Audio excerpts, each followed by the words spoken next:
नमस्ते, जय झूलेलाल।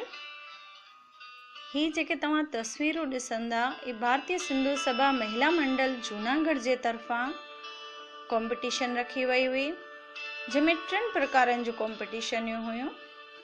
जेके नंढा ॿार हुआ उन्हनि खे झूलेलाल जे स्वरूप में कलर भरण जा, उन खां पोइ वॾा ॿार जिनखे जय झूलेलाल लिखण जो 10 मिंटनि जे अंदरि, ऐं 3 कॉम्पिटिशन में ख़ासि माताउनि ऐं भेनरुनि लाइ झूलेलाल जी जोत खे महत्व ॾेई रखियो वियो हो त आरती थाली सजाए झूलेलाल जी जोत खे महत्व ॾिनो वञे।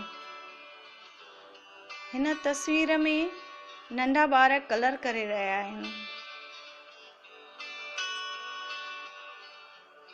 केतिरो न सुहिणो नज़ारो आहे।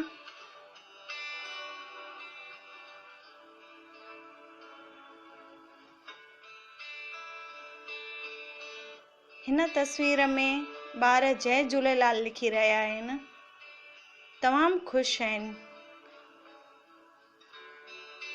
ही आरतीअ जूं थालियूं माताउनि ऐं भेनरुनि उते वेही करे ई सजायूं हुयूं।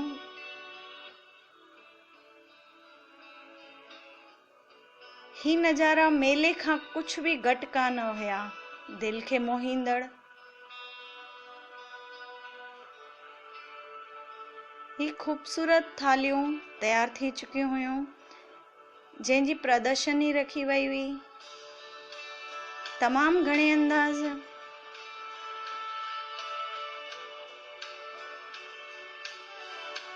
हिक हिक थाली कोहिनूर हीरे जे बराबर, बार बार निहारींदा रहूं। केतिरो न सुहिणो नज़ारो आहे।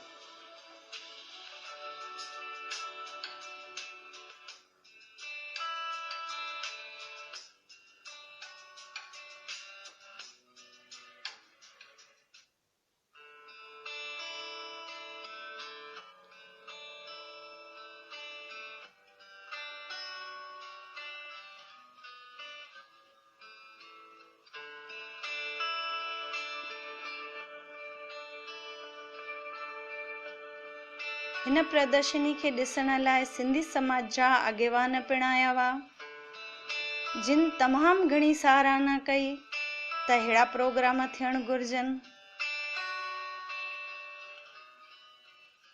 ऐं ॿारनि खे प्रोत्साहन इनाम पिण ॾिना विया हुआ।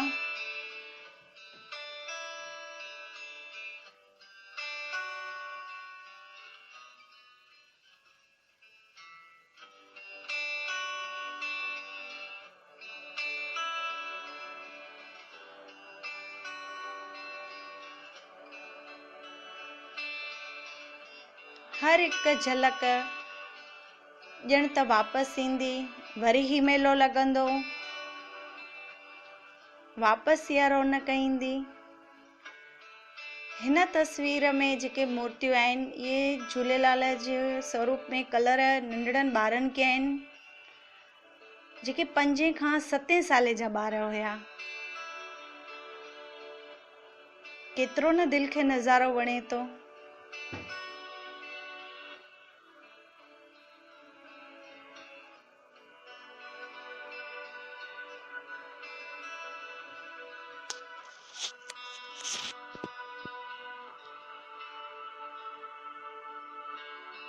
झूलेलाल बि सोचींदो हूंदो त अहिड़ा मेला वरी कॾहिं लॻंदा। हिन तस्वीर में महाआरतीअ जो झलक ॾिसण पई अचे।